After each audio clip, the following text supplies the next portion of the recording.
দুই ধান 100 12 ধান দেন এটা জিঙ্ক সমৃদ্ধ জাত খুবই ভালো জাত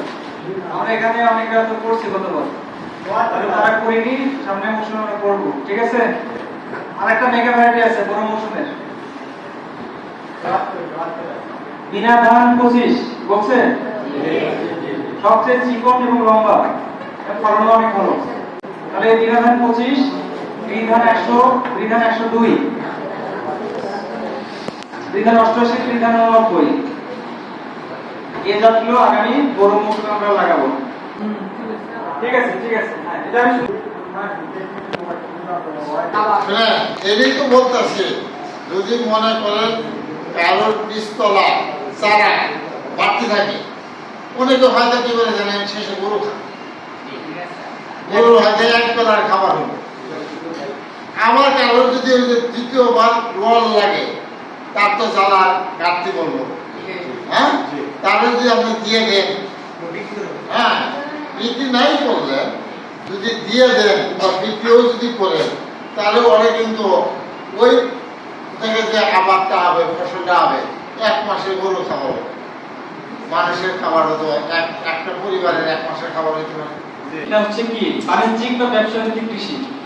অর্থাৎ কৃষি কাজটাকে আপনার ব্যবসা হিসেবে নিতে হবে ব্যবসার মূল উদ্দেশ্য কি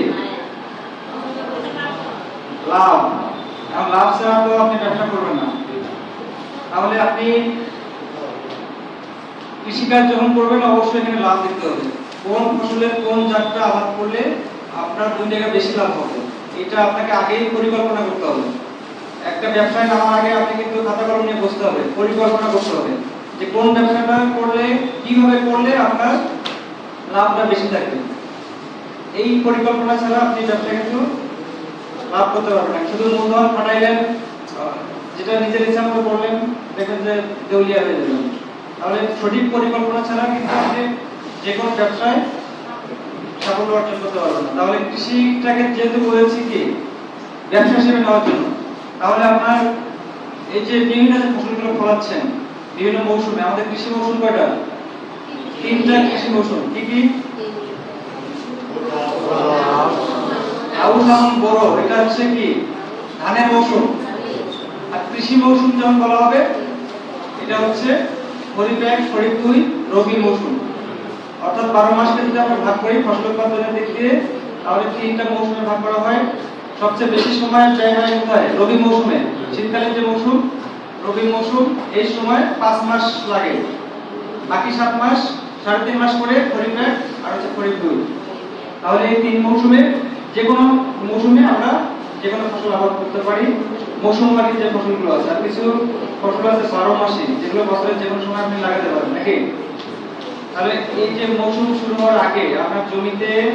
কোন ফসলটা আবাদ করবেন কোন ফসলে কোন জাতটা আবাদ করলে আপনার 2 টাকা বেশি লাভ হবে এটা